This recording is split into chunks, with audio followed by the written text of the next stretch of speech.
Boa noite a todos. Boa noite. Irmãos encarnados e desencarnados, que a paz do Divino Salvador nos envolva todos os corações aqui presentes. Gratidão uma vez mais por mais essa oportunidade de ser na lavoura divina. Quem gostaria de fazer a prece de abertura?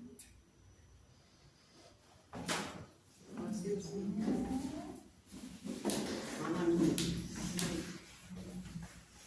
Boa noite então a todos, vamos acalmar em nossos corações, a nossa mente. E lembrando que estamos em solo sagrado, em Terra Santa, agradecer a oportunidade de estarmos aqui e termos saído de nossas casas, procurando conhecimento e gratidão. Pai nosso, que estás no céu, santificado seja o vosso nome, venha a nós o vosso reino, seja feita a vossa vontade, assim na terra como nos céus. O pão nosso de cada dia nos dai hoje, perdoai as nossas ofensas, assim como nós perdoamos a quem nos tem ofendido, e não nos deixeis cair em tentações, mas livrai-nos de todo mal. Que assim seja. Passamos aí para a nossa irmãinha Leite. Então, hoje queremos dar as boas-vindas ao Nancy e o Danilo, que são irmãos nossos que está sendo incluso, né, no estudo. Sejam bem-vindos. Esperamos que vocês gostem e retomem. E peguem junto. Né? Doutrina espírita é isso. A doutrina é maravilhosa, é uma doutrina consoladora, que nos dá suporte, que nos diz, mostra o caminho, é um farol que ilumina as nossas vidas desde que a gente compreenda. Então, eu já havia me apresentado a vocês, eu me chamo Arli, e essa casa aqui, o estudo, ela funciona, tem o estudo dessa apostila aqui, ó. Então, cada módulo tem um participante, um monitor que apresenta. Então, o Nazarena, a Amanda, o Cleber, o Sandra está lá atrás. Então, daí a gente, quando finalizar, que nós estamos no trânsito mediúnico, daí entra outro irmão, né, Mana? E já vai vendo, eu não pretendo me demorar muito. Então, meus irmãos, é gratificante. É responsabilidade, mas é gratificante. Não é fácil estar aqui, né? Quem vem fazer o estudo sabe disso. Mas, hoje nós queremos pedir licença para iniciar com uma experiência nossa na madrugada. Então, eu costumo acordar 3 horas da manhã para as necessidades fisiológicas, né? E quando eu voltei para a cama, eu pensei assim, nossa, eu tenho que estudar, porque hoje é dia de estudo, então eu já não dormi, daí o sono já vai embora, e os livros já estavam do meu lado ali. Eu comecei a estudar. Quando me dei conta, já eram perto de 5h30, já estava clareando o dia, os passarinhos cantando. Eu levantei, daí eu já estava com sono, apaguei a luz e voltei para a cama. E foi muito rápido, parece que eu caí já dormindo. E eu acho que eu estava dormindo, eu também nem tenho certeza se eu estava dormindo ou se eu estava acordada, mas eu acho que eu estava dormindo, naquele cochilo, né? Eu vi um moço que sentou nos pés da minha cama, enquanto naquele cochilo, né?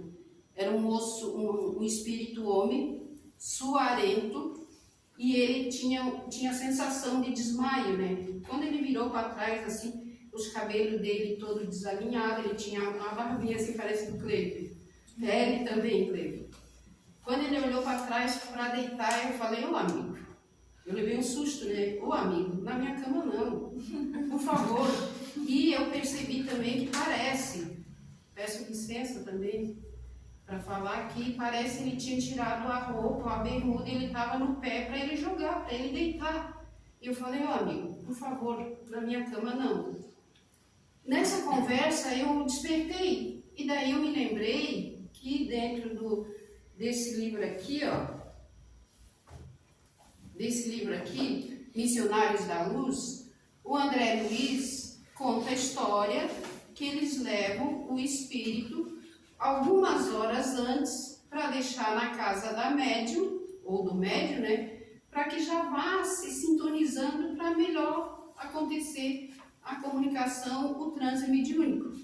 Então, nesse momento, quando eu falei, bom, ô amigo, na minha cama não, por favor, né, outro lugar, daí eu já me lembrei do livro, pensei, e se a espiritualidade trouxe? E agora, eu mando ele embora ou eu deixo ele aqui? Daí eu falei, tá bom, então, espiritualidade, eu não sei. Só, por favor, na minha cama não, né? Então, arruma um cantinho para ele, e daí não sei se ele veio para ele ficar, e ele fica. Aí, também, daí não sei o que aconteceu, daí eu dormi. Então, ser médium, a gente passa por esses micos, né? Foi assim, espantoso, eu levei um susto, porque eu estava cansada, né? Esperou a noite inteira contigo, eu queria dormir. Eu não sei, não, Nazareno, eu acho que não. Ele estava com sensação de desmaio, ele estava suando assim, eu vi fisionomia. Se eu conseguisse desenhar, com certeza eu desenharia. Foi muita informação para ele, né, amiga? Eu não sei também. Não estava preparado para isso tudo. Pode ser, mas eu precisava falar disso. Pode ser que aconteça, né, com vocês também, porque não? Ninguém é privilegiado. E como agora eu sei que pode acontecer de os espíritos ser levados e deixados nas nossas casas, e dentro do livro ele fala que a média é uma média que é a Eugênia, que era uma pessoa que é dada à oração, e ela tem um ambiente no quartinho, né, o lugar que ela ora, não diz o lugar específico, mas ela tem um ambiente de oração. Então, eles deixam o espírito ali para que ele entre em sintonia, e aquele ambiente é bom. Isso fez-nos pensar, se os espíritos são levados na nossa casa e eles não nos perturbam, o que acontece, né? Porque se entra alguém, ele foi levado ali por algum motivo, certo?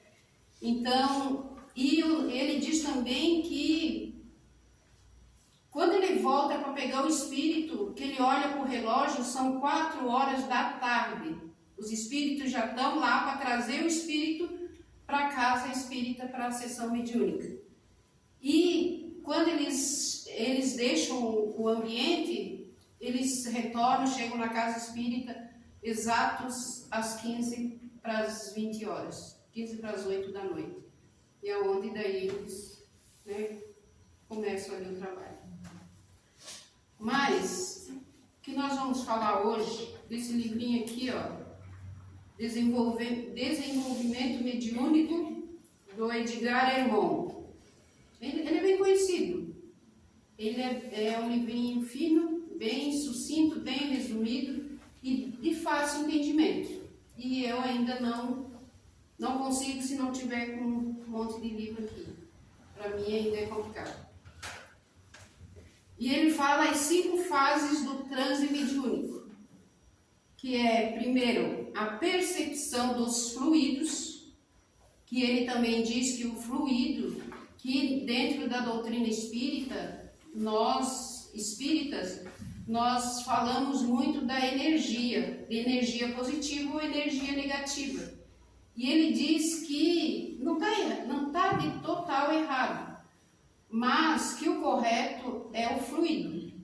Até o passe não é transfusão de energia, como a gente costuma falar, mas sim a transfusão de fluidos. Daí ele dá o exemplo de crianças brincando. Daí a gente diz assim, nossa, essas crianças brincam, pulam, gritam tanto, elas têm uma energia, né, no lado de força, de disposição. Ou se não, daí também outro exemplo que ele diz, o comandante dirigiu bem os seus soldados, com energia na palavra. Então ele diz que tem essa diferença entre energia e fluido. Porque o fluido cósmico, os espíritos, tanto os inferiores, tanto os superiores quanto os inferiores, eles manipulam. Eles pegam isso aqui, eles pegam um punhado de fluido que eles conseguem manipular, seja para o bem ou seja para o mal. Então ele fala dessa diferença nesse livrinho aqui, ó. Então daí a segunda é a aproximação, a terceira fase o contato, a quarta fase o envolvimento e a quinta fase a manifestação. São as 5 fases do transe mediúnico. E ele também diz que essas 5 fases, elas preenchem todas as necessidades do desenvolvimento primário, do nosso desenvolvimento mediúnico aqui. E ele também diz que o trabalho deve ser executado rigorosamente em pleno acordo com o plano espiritual e o plano material. Em pleno acordo com o plano espiritual, quer dizer, a mente nossa com a mente do espírito. Então, na primeira fase da percepção do fluido, ele diz o seguinte: os instrutores, boa noite meninas, os instrutores espirituais estudam o organismo dos médiuns. Até nós falamos a semana passada. Meus irmãos, vamos dar stop. Aí o Sandro falou semana passada, tragam perguntas. Quem ficou com dúvida? E eu esqueço de perguntar. Alguma dúvida? O Cleide sempre perguntava. E eu esqueço. Alguma dúvida, alguma pergunta? Vamos voltar lá. Só quem não estava aqui a semana passada era a Nancy e o Danilo, né? Pode perguntar, o Sandro está lá atrás, ele responde, Nazareno, Amanda. Ô tia, uma pergunta. Quando que a gente entra no transe mediúnico? Quando que a gente entra no transe mediúnico? O pensamento. A gente entrou em conexão, nós já estamos no transe mediúnico. O transe mediúnico é todo o processo ou é só um período? Tipo, eu pensei que, vou dar um exemplo. Estou pensando que estou aqui no centro espírita. Esse processo de eu pensar até aqui é o transe mediúnico? Esse é o teu pensamento, é o meu pensamento, é o nosso pensamento. O transe mediúnico é quando a gente se concentra. Quando a gente se concentra, quando a gente foca. Aqui, por que acontece aqui nós percebemos? Porque este já é um ambiente preparado para o transe mediúnico, senão está todo mundo aqui, ó. Quem aqui está incorporando? Né? Então, a gente está na parte do estudo. Após o estudo, que se apaga as luzes. Por que se apaga as luzes? Nós falamos na semana passada também, que é para facilitar o transe mediúnico, o silêncio. Por que uma dor se intensifica à noite? Por exemplo, se eu tiver com dor de dente, eu vou sentar aqui, eu não vou conseguir entrar em transe, porque vai estar o dente ali doendo. E talvez o organismo dizendo, resolve isso e depois tu entra em transe mediúnico. Então, por que acontece? Pelo silêncio, por estar todo mundo, sabe, naquela fase assim, amena. Então, quando começa o transe mediúnico, tecnicamente e falando aqui, é quando nós apagamos as luzes aqui, quando se dá o início ao transe mediúnico. Tanto é que os médios já começam a bocejar e daqui a pouco já estão incorporando. Mas, lá dentro de casa, quando eu percebo, não quer dizer que eu esteja em transe mediúnico. Por que tem tantas pessoas em depressão e obsessão? Ah, mas eu não tenho mediunidade, eu não sou médium. Eu não sou médium, não sinto nada. Mas é obsediado, vive em obsessão. O que essa pessoa é? Ela não é médium. Se é o contato com o espírito, se eu sinto a espiritualidade, eu sou médium. Ô Sandro, pode completar a pergunta do seu filho? Fala. Pegando o gancho do Igor, seria toda aquela percepção, aí já começa a questão do transe, as percepções que o médium vai tendo, a evidência, o pensamento que vem, que não é dele, ele começa a perceber tudo isso. Seria isso? Você vai de fase em fase. Entende? Primeiro, é a mesma coisa como você vai entrar no sono. É igual.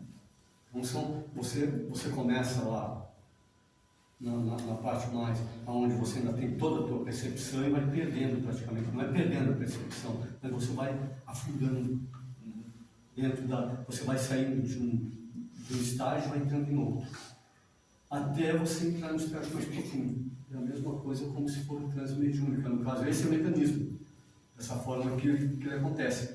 Então, a partir do momento em que eu começo, primeiro eu estou com a percepção. Ela meio que apaga e daqui a pouco então ela começa a se abrir. Por que ela começa a se abrir? Porque daí é o momento em que eu me canalizo com aquilo ao qual eu estou querendo, porque eu posso estar querendo, ou fazendo a minha sintonia com esse porquê.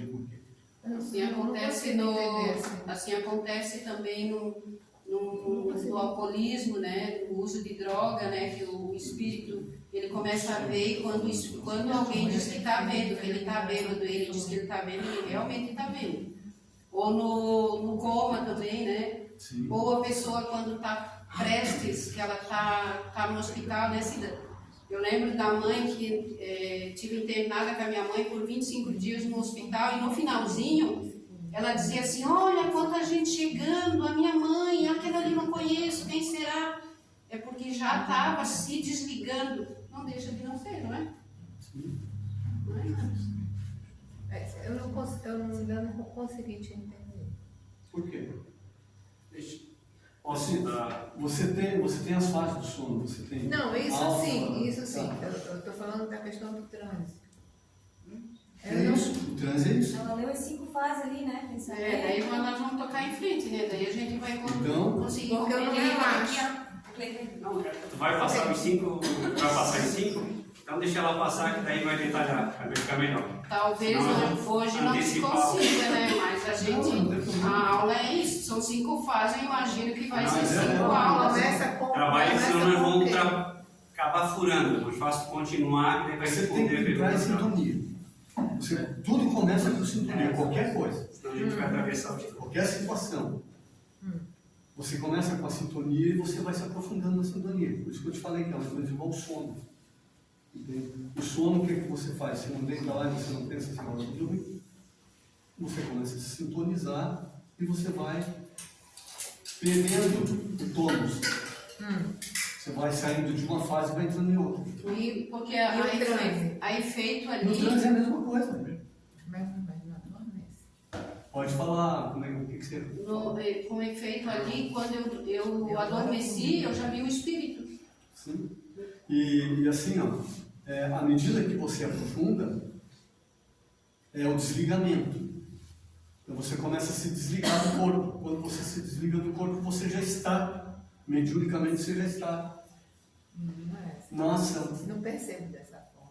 Não, a percepção, nós não estamos falando de percepção. Porque a percepção, cada um tem a sua. Então daí, aqui não tem como você nominar as percepções, porque cada qual tem de uma forma. A percepção não, a percepção é totalmente diferente. Mas estou falando do mecanismo, como que acontece. Foi a pergunta, eu acho que foi a pergunta que o Igor fez, que é bem interessante a pergunta. Cada médico com a sua sintonia, com a sua mente, com os seus raios, né? Nós vimos semana passada. Amit, então, a gente pode dizer que a fase final do transe seria a incorporação. Sim, nós vamos ver a última aqui, né? Que é a manifestação. Na verdade, é o estado alterado de consciência. Sim. A incorporação é um dos fatos que ocorrem. Mas o estado alterado de consciência em si é que é o transe. A hora que eu dei esse start, que eu alterei meu estado de consciência, é que eu automaticamente entrei em transe. E daí... Mas ali as 5 fases vai definir certinho. Vai. Porque senão a gente vai acabar atropelando. E a espiritualidade, ela vai ajustando, né? Ela joga fluido, né, carga energética para que a gente vá se ajustando, vá se acoplando ao médio, né, ao espírito. E André Luiz também diz que, dos estudos dele, que o espírito foi aproximado da média, é como se ele se debruçasse numa janela. Que alto que tá falando aí, Tá, vamos lá, primeira fase então. Percepção dos fluidos.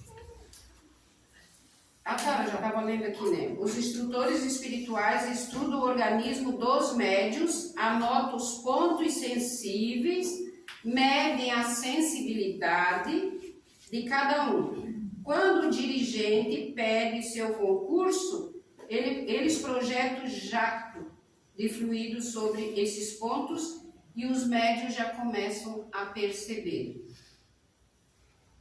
E por que eles percebem? Ele faz essa pergunta. Porque os espíritos jogaram esse jacto de fluido nos pontos certos. E ele continua aqui, vou ler para daí a gente discutir, né? Há, porém, casos em que o médium não reage. Olha, isso aqui é muito importante, gente. Essa fala aqui é muito importante. Há, porém, casos em que o médium não reage porque há degeneração do tecido nervoso por efeito de álcool, fumo, entorpecentes, contatos assíduos com fluidos pesados e deletérios. Porque daí, né, uma energia pesada, um fluido pesado, daí já não consegue perceber esse fluido sutil.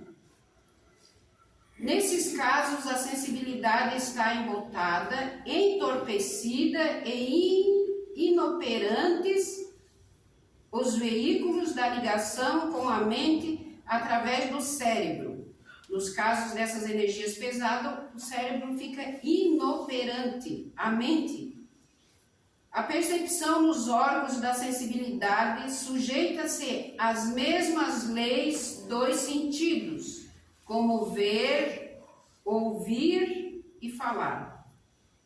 Ouvimos vibração de luz ou de som dentro de certos limites numa escalada determinada. Isso daqui o Osni depois pode ajudar nós, né, Osni? No nosso caso, o cooperador espiritual levanta ou abaixa a vibração do fluido a projetar, o que o Sandro falou a semana passada para o nosso irmão que estava aqui, né? Que entre essa frequência, que pode ajustar, né? Que levanta o que abaixa. Que se o médium vem para um determinado socorro, mas o outro irmão faltou, que ia receber aquele espírito, que ia ser atendido por mim, por exemplo. Eu tenho um determinado espírito para atender, para receber, para dar passividade para ele. E eu falto. Mas eu já fui ajustada, porque durante a noite, enquanto o corpo dorme, nós somos levados pela espiritualidade para ajustar, para ter contato com esse espírito. Mas aí eu faltei. Houve todo um preparo. É igual ao médico. As pessoas estão na fila, vão para a consulta e chega lá, o médico não está. Né? Vai passar por um outro, aquele médico já tem o diagnóstico, aí vai passar por outro, por um enfermeiro. Então, daí eles ajustam para que essa comunicação possa ser dada. O que o Sandro falou a semana passada. Não quer dizer que, então, a pessoa não veio, esse espírito vai ficar sem ser socorrido. Ele vai ser socorrido sim. Com um outro trabalho, com ajustamento da espiritualidade. Tá, esse ajustamento é o quê? É justamente, eu trabalho aí em 40 MHz, vamos supor assim, e esse espírito, ele está em 60. Eles vão ter que me ajustar justamente essa frequência para que eu possa me sintonizar com esse espírito. E os espíritos não podem sintonizar o espírito para vir para nós? O espírito está doente. Porque aqui o que nós recebemos aqui? Então é muito mais fácil trabalhar com você. Que você está aqui disposto a fazer isso. O espírito ali não. O espírito está muito adoecido, então daí não tem muitas das vezes como ele mexer com aquele espírito. Porque isso acontece no caso de um espírito normal, bom, que vai fazer uma psicografia ou qualquer coisa, ele ajuda, e além de tudo ele ajusta o médium também, mas ele também se autoajusta para chegar no médium. Agora, um doente não tem como. Dentro dos limites da sensibilidade do médium, e se a sensibilidade é muito baixa, ele lança a mão até mesmo do fluido pesado para que sua atuação seja eficiente e se possa definir. Uma projeção sobre o bulbo ou sobre o centro vital, por exemplo, pode ser sentida pelo médium nos ombros. Olha só, uma projeção, esse fluido que os espíritos projetam sobre o médium pode ser sentido nos ombros, nos braços, nas mãos, na cabeça, como um jacto de ondulação, como assim, sabe, tipo um arrepio, quente, aquela energia que queima.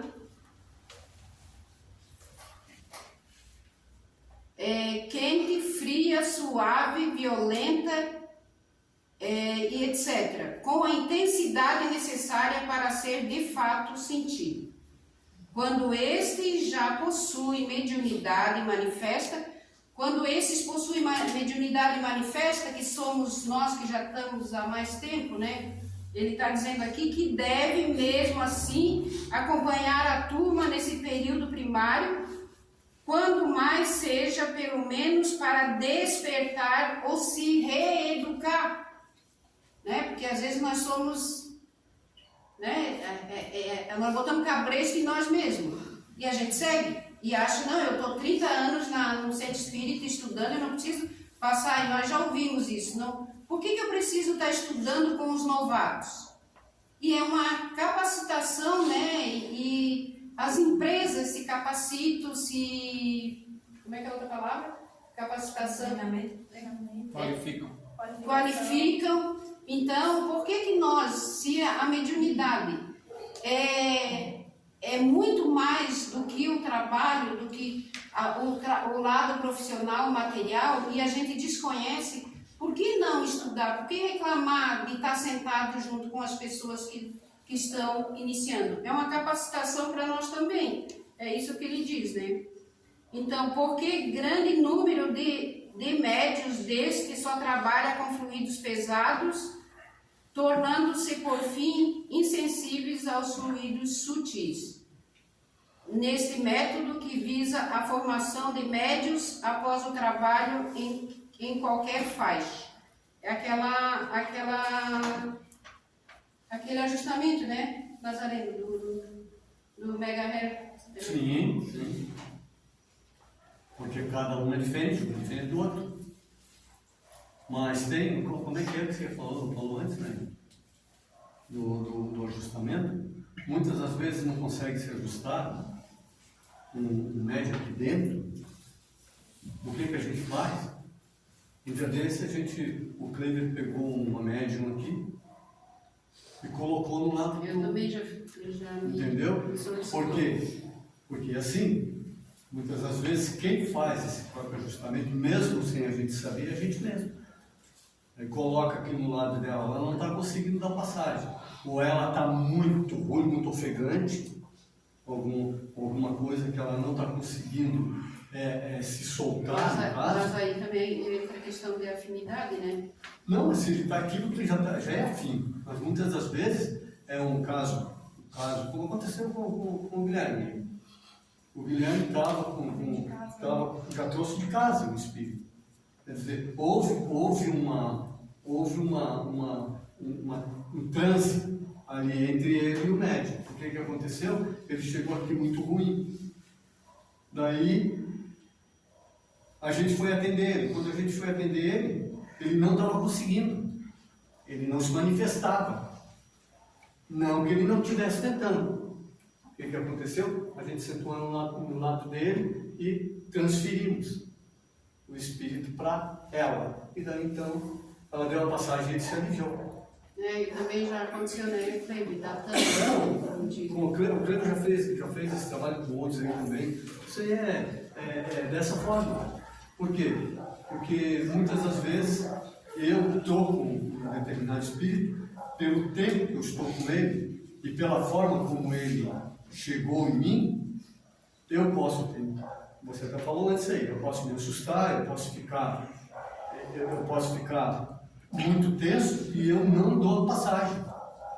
O que é falado aqui dentro aqui? Relaxa, feche os olhos, relaxa, entre em contato com a espiritualidade. É isso aí. Mas o que acontece? É o medo, a insegurança, né? Medo e insegurança, E a claro. pessoa se E tranca. a gente muitas das vezes não sabe. A maioria das pessoas pensa o quê? Eu estou com um problema, acho que me deu um treco aqui, eu estou com dor de coração, alguma coisa nesse sentido. E além do medo e da insegurança, é achar que é coisa da minha cabeça. Ah, isso é coisa da minha cabeça. Quando eu penso que é coisa da minha cabeça, eu já comecei a travar aquela comunicação. A dúvida, a abençoada da dúvida, do medo, trava. E daí a gente deixa de atender por causa do medo.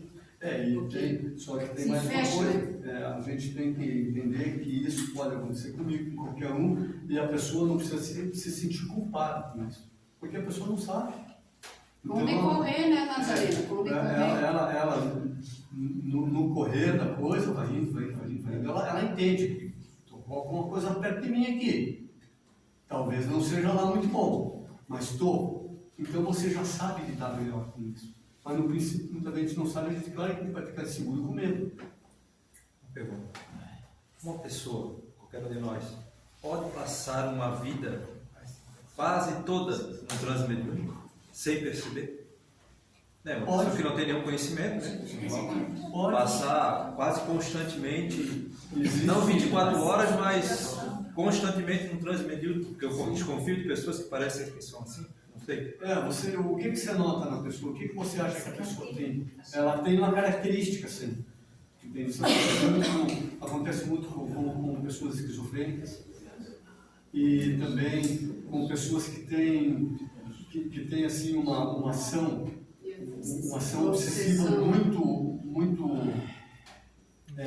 constante. Então, acontece. Sempre doente, sempre também doente. Isso. Doente. E a pessoa se ela vai atrás de alguma coisa, o princípio de tudo isso é acontecer contigo para você correr atrás e procurar uma forma de entender isso. Porque depois que você entende, daí você consegue lidar. É como um trabalho. Você vai começar um trabalho numa empresa, você chega lá meio assustado, meio inseguro, o que acontece? Alguém vai te dar umas explicações ali, você vai começar o trabalho, meio assustado, meio envergonhado, tudo isso. A gente tem essas coisas. Na mediunidade não é diferente. Então, o que vai acontecer? Vai acontecer bem dessa forma, vai chegando num determinado momento que você vai se familiarizando com aquelas situações, sabe? E daí você vê que não precisa ter medo, não precisa isso, não precisa aquilo, e que na maioria das vezes não é coisa da tua cabeça, não. E pode, de repente, eles dominarem tanto uma pessoa e ela não conseguir nem imaginar isso, ficar toda vez e não tirar, se ela não perceber e passar a vida realmente toda essa forma. Tem grande parte da população que é assim. Não se percebe, porque médium praticamente todos somos. E quantos suicidas, né, que é levado nesse trânsito aí, ó, que ele nem sabe, nessa loucura. Influenciado, sim. Não é só o suicídio, o cara que briga no trânsito, muitas vezes vai lá e puxa uma faca, uma arma, qualquer coisa, vai lá e mata o outro, depois ele se toca. Ele, naquele momento, ele está sob uma ação mediúnica. Ele está sob uma ação espiritual, não mediúnica. Entendi. Manasa, o que leva o espírito a ficar quase que direto obsediado?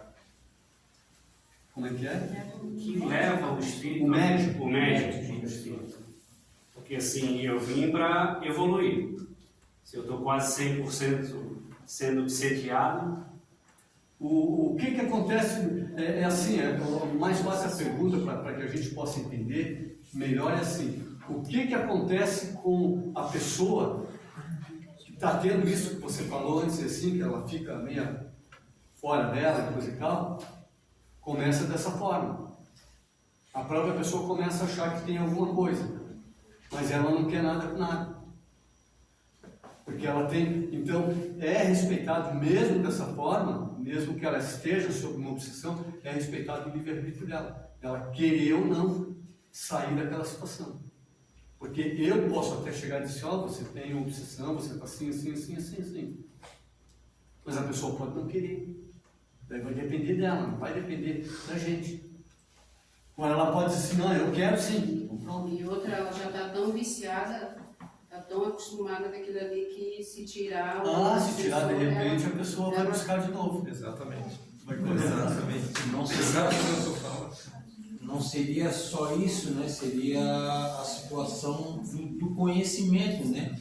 Dentro da parte espiritual, né? A gente sabe que hoje, a data de hoje, em centros de tratamentos psíquicos, existem muitos médiuns internados por não ter o conhecimento e não acreditar do lado espiritual. Então, isso acontece, já vem... E a família também, né?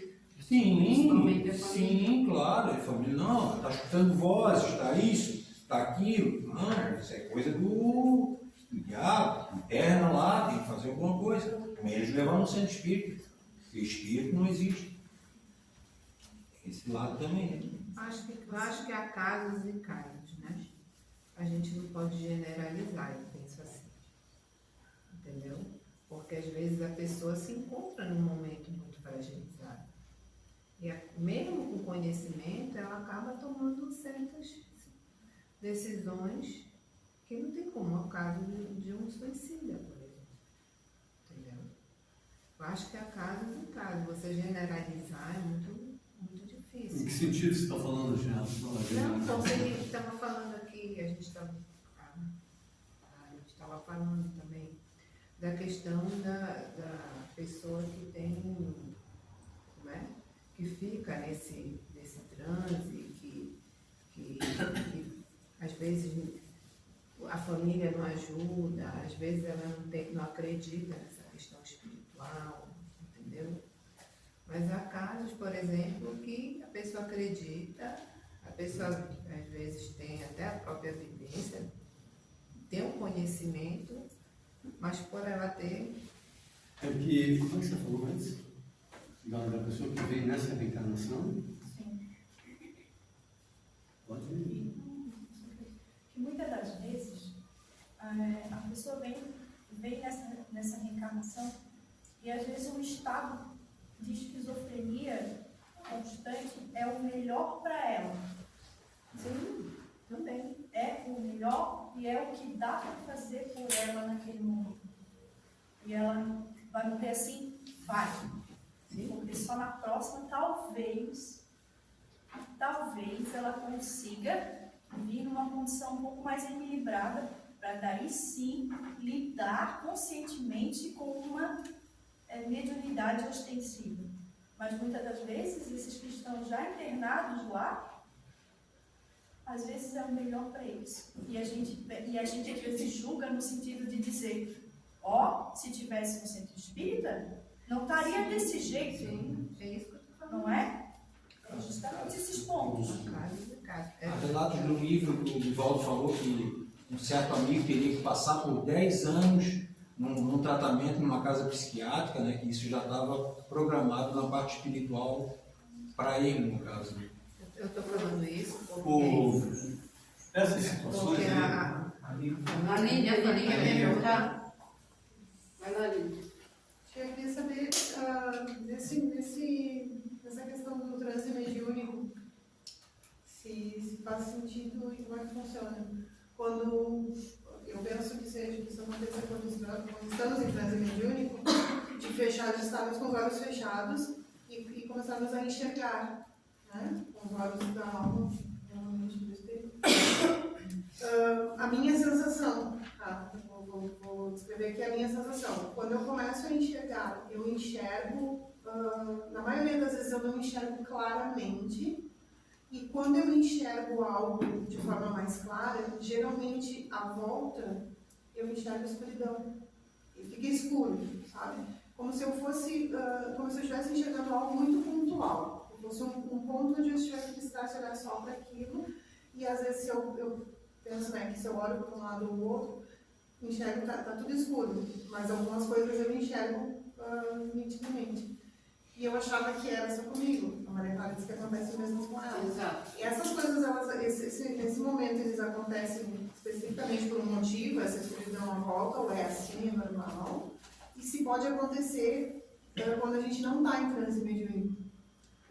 Que já aconteceu, eu já percebi de não estar, por exemplo, assim, de não estar aqui no momento do atendimento, ou estar, né, nesses momentos assim, em algum momento eu estar de olhos fechados e aparecerem coisas para mim, sabe, que aparecem.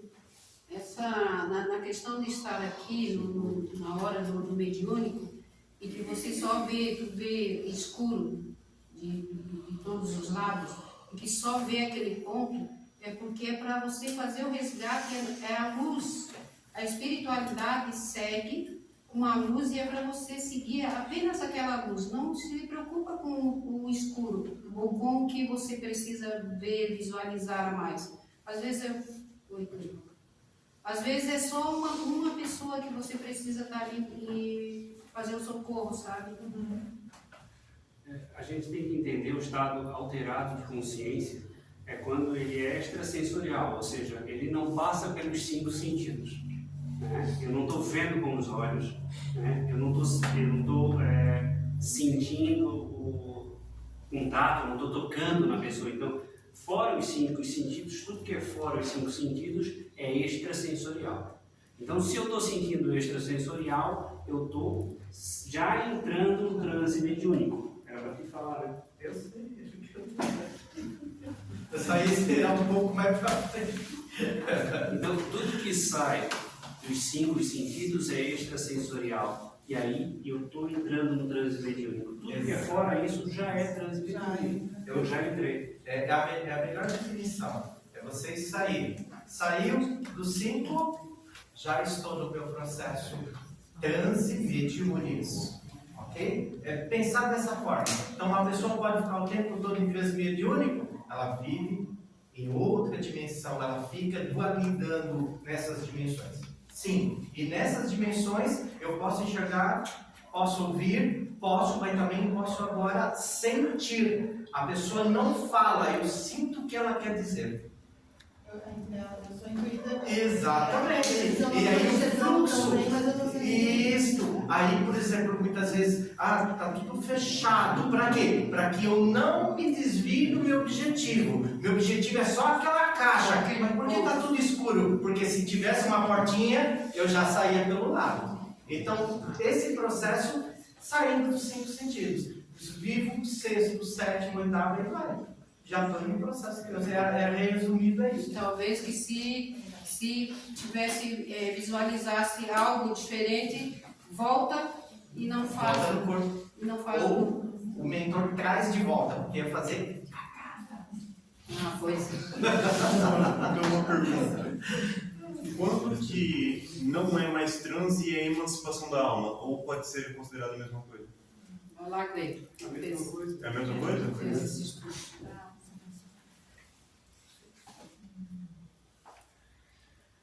Podemos ler mais um pouquinho? Sandra, quer falar mais alguma coisa? Quando é que eu saio do transe mediúnico? Quando estou em transe mediúnico e eu estou bebendo.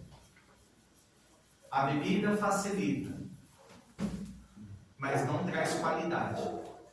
Você arca com as responsabilidades. Quando eu estou fofocando, eu entro em transe mediúnico? Muito bom! Você vive exatamente os fluidos da fofoca e você vai entrar na percepção lá do 6º. O que mais?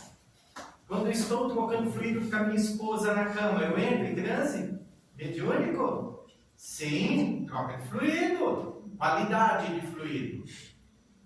É importante vocês entenderem que o transe é uma etapa e a qualidade desses fluidos que vocês vão emitir e receber depende da moral do processo. não tem como tampar o sol com a peneira. É o que é. Pode melhorar? O que você chama de melhor para a sua vida? Essa é a pergunta. Não fica olhando para os outros, eu queria ser igual o Chico. Tem o transmediúnico do Chico, não deseja isso. Não faz isso com você. Tu vai para Teresa Perlá, que é um centro de tratamento psíquico. Vocês vão ser internados como louco. Por quê? Porque o Chico já vivia na 8ª, 9ª, 12ª dimensão. Então, nós mal e mal chegamos na nossa 6ª, 7ª ali, a gente fica... Imagina... E quando visualiza alguém, já leva aquele susto e pronto. Exato. Então, é importante realmente vocês entenderem que saio do trânsito, minha qualidade moral, minha conduta moral, aquilo que eu desejo vai interferir diretamente nos fluidos. Quando sentimos fisicamente o que o Espírito está sentindo. Bom, sinto dores. Aí eu digo que você está sendo ajustada, porque, sinceramente falando, um dos fenômenos para a gente acreditar que está vindo um espírito ali, é ele vir com essa bagagem fluídica e ao contato lá da aura, os contatos dos fluidos, transmite para mim. Aí eu tenho certeza que realmente é um irmãozinho, não é eu. Vai chegar um tempo que você não vai precisar sentir as dores dele, no sentido corpo. Tu vai sentir as dores dele alma com alma, que é esse que nós estamos aqui aprendendo, a sentir o espírito com o espírito. Eu consigo sentir menos fisicamente, né? Na medida que você caminhar para a luz, Algumas vezes eu sinto ainda, mas eu consigo bem menos. vai ficar bem legal. E porque a gente sente também, porque nós estamos na matéria e os espíritos estão muito materializados ainda. Tem espíritos que eles nem sabem que desencarnaram. Então, eles vêm com todas as sensações. E daí, naturalmente, que a gente vai sentir. E a gente não sente, nós sentimos 1/3 parte do que o espírito está sentindo. Então, é muito pouco perto do que eles veem. Eu passei por um momento aqui, que nunca tinha acontecido, num trabalho, né, num de trabalho, em que eu recebi um espírito para ajudar, que precisava de ajuda, e ele não sabia que ele tinha desencarnado. E naquele momento, para mim, parece que eu senti junto com ele o momento do desencarne. E eu fiquei, foi muito intenso, as sensações, tudo foi muito, tanto é que eu fiquei muito assustada depois. Mas foi realmente muito intenso, eu senti tudinho isso. Porque ele não sabia e naquele momento parece que ele entendeu e aí eu senti tudinho junto com ele. Na semana passada, na quarta-feira, o primeiro espírito que eu incorporei, que eu dei passagem, né? A gente não incorpora, a gente fala da incorporação, e que foi a Zaba que dialogou, doutrinou. A dor no peito era tão intensa que eu pensei que era eu que ia desencarnar. Eu pensei, se eu não morrer aqui, então era o espírito. E foi forte. E depois, ainda senti um pouco, depois dele ter já se desacoplado. Só que daí depois esqueci. Então era o espírito, mas era uma dor muito forte que eu não tinha sentido ainda. Então, eu acho que são experiências que a gente vai, quanto mais vai se abrindo a mediunidade, a gente vai estudando. O André Luiz diz que a mediunidade é igual um botão de rosa, que à medida que vai estudando, ela vai se abrindo e você vai entrando nessa conexão, em contato com os espíritos. E o que o Sandro falou, conforme a minha conduta, conforme eu vivo, conforme eu falo, conforme eu penso, é o que eu atraio para mim. E é essa moral que vai nos ajudar diante dos trabalhos mediúnicos aqui. Mas só quem é moralizado que dá passagem, essa não. Então, pelo contrário, quem é que vive mais no trânsito mediúnico? Essa situação da dor é o seguinte: quando o espírito, a gente fica assim, mas se o espírito não tem corpo, como é que ele sente dor? Ele traz a dor mental, do último momento dele lá. Então aquela dor fica. E quando ele chega perto do médico, o que acontece? A dor dele é transferida para o médico. porque passa para o corpo físico do médico e ele fica numa boa. Por isso que ele fica quietinho ali muitas das vezes, não quer sair, e a gente vai se batendo. Mas na maioria das vezes é assim. Esse que a gente pegou e foi isso aí, ó. Foi dessa forma. Então transferiu toda a dor para ela.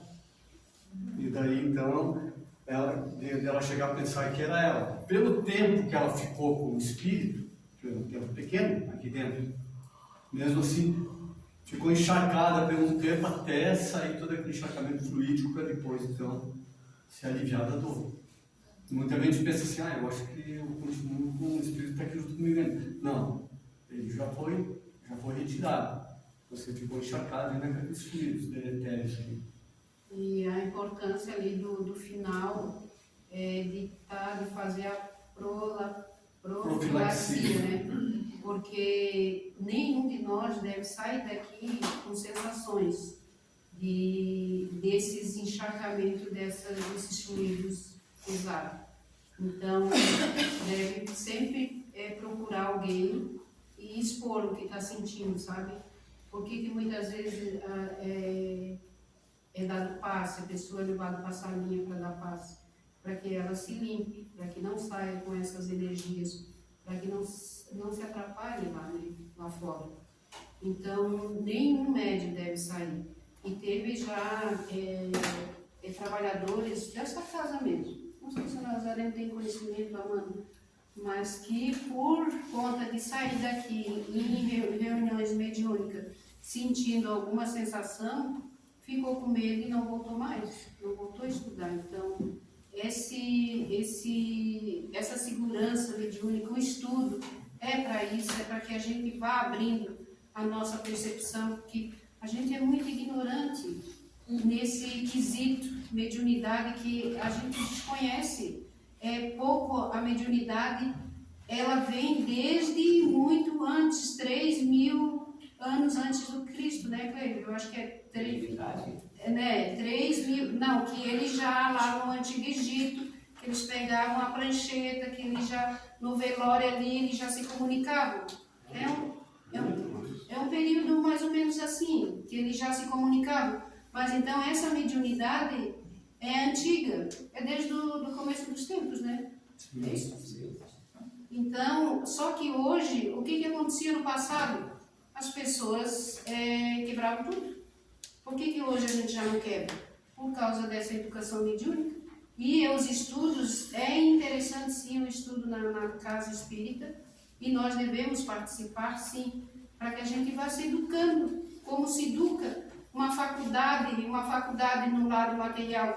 Não se fica 4 anos estudando numa faculdade e depois vai no mestrado e vai não sei mais o que. A doutrina espírita, essa mediunidade, não tem como botar um bisturi na mão de um médico se ele não sabe operar, se ele não estudou. Então, a mediunidade, ela é santa e deve ser praticada santamente, não é isso que os espíritos dizem para nós?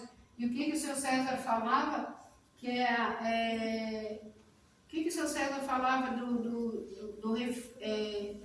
da incorporação do espírito, que quando a gente incorpora o espírito doente, é bom para ele e ruim para nós.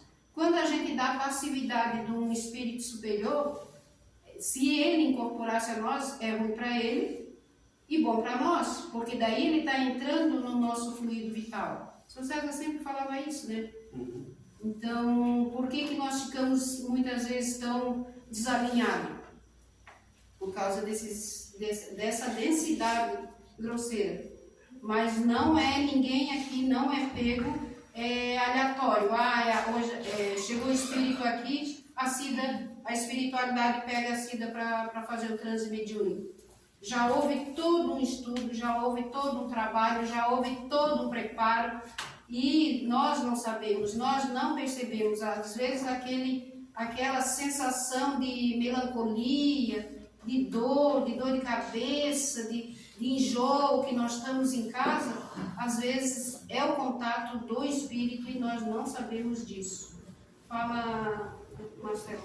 Se eu estou em conexão com o espírito, e isso dura alguns dias, eu não necessariamente eu estarei em transe durante todo esse período? Ou sim, por conta das perseguições? Na história da Mana, Passei por algo parecido. né? A história da Mana, não foi? Mas vai estar em transe durante todo esse período? Não fica entrando no período todo. Ainda mais que você já tem um certo discernimento sobre o que acontece contigo, um certo conhecimento de você, como no momento que você está mediunizado ou não. Então não acontece dessa forma. Isso acontece mais com pessoas que não têm conhecimento nenhum. Ele não sabe, muitas das vezes, discernir e nem saber se é ele ou se não é ele. Ah, mas eu já vou estar em conexão com esse espírito durante alguns dias. É que a gente Pode, tem isso sim. Mas o que ele ganha estando perto de mim, se eu não sinto nada? Ele sente. Você não precisa sentir muitas das vezes. Você está anestesiando ele. Porque os espíritos estão Mesmo sempre... não sendo afetado. Viu, Marcelo? Nós estamos sempre rodeados de espíritos. Entendeu? Não necessariamente que eu esteja dentro de um transe mediúnico. É exatamente isso. Não quer dizer que o espírito está do meu lado que eu estou em transe. São duas coisas distintas. O espírito pode estar me acompanhando toda a vida, mas eu não estou em transe. Transe é quando eu estou fora do estado dos 5 sentidos. Aí o extrasensorial. Mas ele pode estar ali, né, me passando energeticamente, porque nós estamos entrelaçados através do... Fugiu a palavra agora. Não, a da áurea, ela se entrelaça e eu estou sentindo ele, mas eu não estou em transe. Transe é a partir do momento que eu saio desse estado alterado. Eu fico no estado alterado de consciência e eu entro em transe. Mas eu posso ficar com ele uma semana, ficar sentindo as sensações, em nenhum dos momentos eu entrar em transe. Por isso que não é aconselhável fazer sessão mediúnica ou evocar espírito em casa, porque pode ser perigoso. E por que se tem esses grupos? E por que aqui é o lugar certo? Porque aqui tem toda essa estrutura energética para que o transe aconteça, para que a gente não se desajuste tanto, né? E dentro de casa, às vezes no evangelho, no lar, tem gente que costuma fazer evocação, e a gente sabe que não é correto, porque pode ser perigoso, o espírito pode ficar lá dentro de casa e você não conseguir mais encaminhar, pelo menos por um período, precisar de pessoas especializadas, precisar de vir para a casa espírita, para que esse espírito seja encaminhado. Então, dentro de casa, nós não devemos evocar espírito. Claro, já foi me perguntado, então eu não posso rezar pelo meu parente que morreu? Pode sim, orar pelos entes queridos, pode sim, dentro de casa. O que nós não podemos é evocar. Eu chorando, eu quero minha mãe, eu quero ver minha mãe, eu quero ver meu pai, eu quero ver meu irmão, quero ver minha irmã, e daí se materializa na nossa frente. O que a gente faz com a imagem desse espírito que se materializa, que a gente vai visualizar? Fala, puxando o gancho que você falou, eu acho que não tem nada a ver daí, não é evocar, é solicitar a presença dos espíritos superiores ou guias espirituais durante o evangelho, ou também não é aconselhável? Não, aí é outra coisa, não, antes de começar, durante... Os guias espirituais, eles já preparam todo o ambiente, daí não. Eles só já estão... a evocação de espíritos afins que a gente tem saudades e tal, mas orar por eles... Isso, orar sim, com certeza. Vai lá, Paulo. Não, eu quero até falar, interessante que o Nazareno já falou isso várias vezes, referente ao que a moça falou ali, de estar sentindo essa energia, né, que isso pode estar voltado um pouco de um lado de uma cobrança espiritual ou alguma desavença, como na maioria das vezes nem é isso, e sim o estado de mediunidade que a pessoa possui, né? Uma mediunidade mais aflorada, uma mediunidade mais ostensiva, E o espírito consegue ter esse discernimento, ele consegue enxergar isso desse outro lado, né? E aí ele chega lá e se aproxima da pessoa, do médium, né? E ele sente aquela carga de fluido vital, aquilo ali anestesia ele se sente melhor, e ele disse, opa, vou ficar por aqui que é melhor, né? E aí cabe essa situação e vira ao centro espírita, que aí ele vem junto, e aí aqui sim ele é tratado e levado à espiritualidade.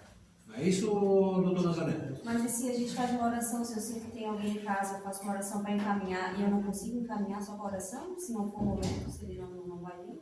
Depende do estado dele. Se é minha vontade de fazer uma oração para encaminhar, e se eu faço, mesmo assim não resolve? Resolve sim, resolve, claro que resolve. É você se conectar com Deus primeiro, conhecereis a verdade vos libertará, se conecta com Deus, se conecta com Cristo, se conecta com os mentores da casa. Mas você já ouviu falar que a pessoa fica ali uma semana, daí a gente está rezando e ele não está saindo, então não vai ser encaminhado, então. Depende do quanto tu consegue. Isso. Então, essa é a minha dúvida, porque eu sei que a gente vai, que a oração tem o poder, mas nem sempre vai adiantar, então. A partir do momento que o espírito está do teu lado, acoplado, o teu emocional está bastante abalado. E se ele está abalado, eu não consigo rezar com fé suficiente para que eu receba energia para que ele seja sustentado. Então, rezar Pai Nosso de boca para fora não ajuda em nada. O espírito vai rir de ti ali. Então, assim, depende da capacidade que tu tem naquele estado alterado, de tu te concentrar ao ponto de conectar com o espírito elevado para que ele receba. Né? Quando tu não está passando por alguma aprovação, assim como a Mary passou. Então, tem as diferenças. Como ela passa. Não,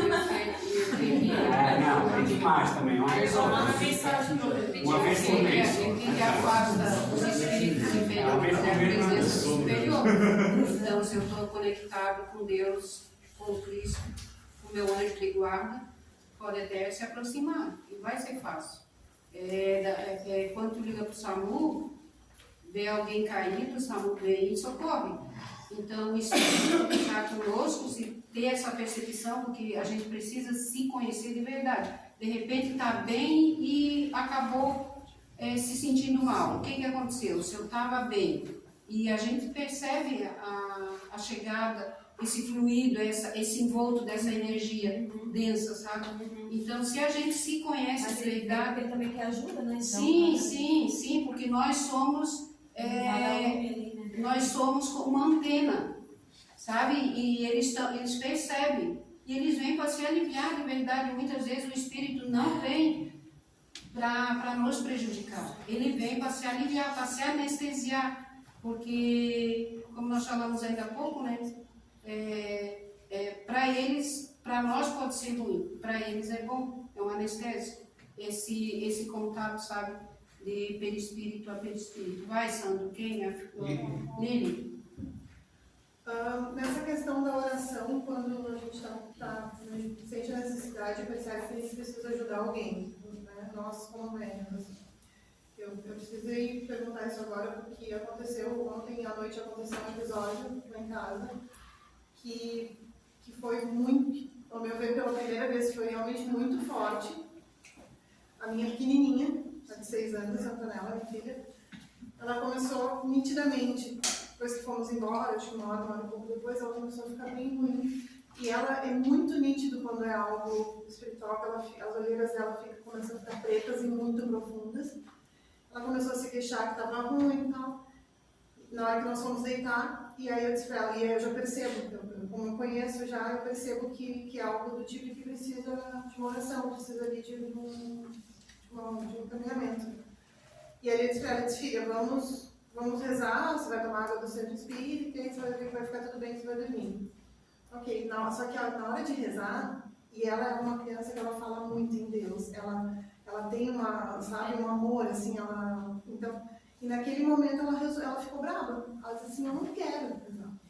Eu disse assim, filha, vamos rezar, e ela ficou brava. Tá. Mas aí rezei uma vez, 2, 3, e ela ficou brava, e aí eu disse assim, e aí rezei várias vezes, e ela furiosa, daí quando acabou, ela disse assim pra mim, ainda bem que acabou, porque eu não aguentava mais falar. É muito estranho.